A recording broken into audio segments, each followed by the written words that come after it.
Well, the snow, at least temporarily, has ended for La Crosse. As you can see behind me from City Cam 8, things are still looking very cloudy, but things are still looking very snowy, though, for you folks in Osseo. This is looking at Interstate 94 at US 10, where current conditions stand like this, 19 degrees with snow showers still going on here. I did see a little bit of some snow plowers out there here earlier.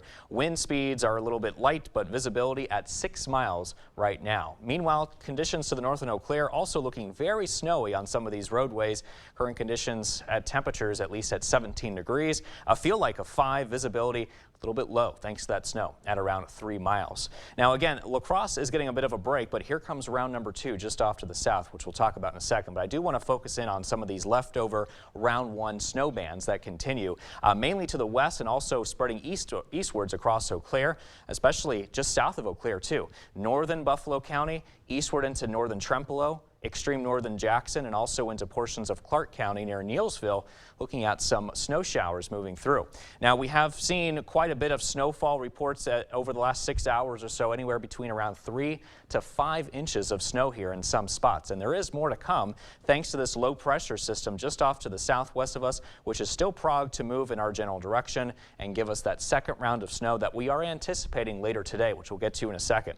Lots of winter weather alerts continue across the northern and western United States as the system continues to evolve. Winter storm warnings remain in effect for the Coulee region. Heavy snow, mixed precipitation, very gusty winds, and that is going to lead to very dangerous to nearly impossible travel conditions. So it's probably a safe bet to stay off the roads if you can. Now we're going to be looking at the snow here, especially by noon today, really ramping up. 26 degrees, 4 o'clock, maybe a bit of a wintry mix, otherwise snow showers, and then snow will continue as we head into the early evening with temperatures well into the 20s.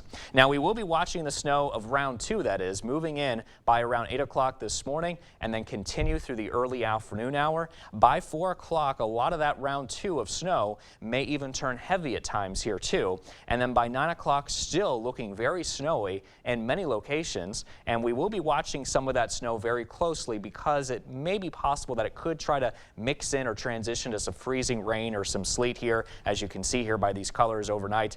And then after that, everything moves out of here by the time we reach tomorrow afternoon and well into the evening. Maybe a couple of scattered leftover flurries here are possible by the end of the day tomorrow. Now, as far as round number 2 goes, an additional 8 to 12 inches of snow is possible, with locally higher totals also possible that could lead to nearly a foot of snow, if not more, in some spots. In addition to that, we're also watching the winds. This could cause some blowing and drifting snow as this second round moves in. Anywhere between 30 to 40 mile-per-hour wind gusts are possible this afternoon and also into this evening. And then by overnight tonight, 30 to 40 mile-per-hour gusts are still possible as well. By tomorrow morning, just before sunrise, we do expect a little bit of gusty winds to continue, but by the time we reach tomorrow afternoon to the evening, we could say goodbye to those gusty winds as that low pressure system continues to march its way away from us, and that should lower the wind speeds. Here's a look at that 8-day forecast. We'll be keeping those alert days through tomorrow. Cold and mostly cloudy conditions for Friday. Warmer conditions, though, on Saturday with highs near 35. And mostly sunny and mild here for Sunday. Watching for another chance of rain, though, come Monday of next week. But high temperatures, though, for the most part after Friday should be warming up, along with our low temperatures somewhat here as well.